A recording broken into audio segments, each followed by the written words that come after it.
Payg'ambarimiz alayhisolatu vassalam shunday marhamat qildilar.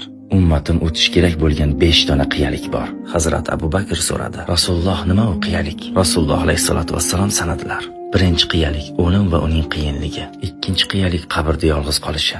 Uchinchi qiyalik Munkar Nakir, so'roq qiladigan farishtalar, ularning savollari va haybatlari. To'rtinchi qiyalik amallarni o'lchaydigan tarozi va qulning xayrli amallari yengilligi.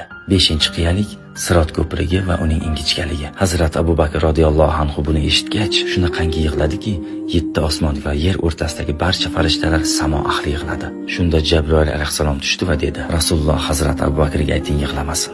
Shu so'zni eshitmadimi? O'limdan boshqa hamma narsaning chorasi bor. Va Jabroil alayhisalom davom etdi. Birinchi qiyalikda kimki bomdod namozini o'qisa, o'lim va uning qiyinligi unga oson bo'ladi. 2. Kim peshin namozini o'qisa, qabr va uning torligi u uchun oson va keng bo'ladi. 3.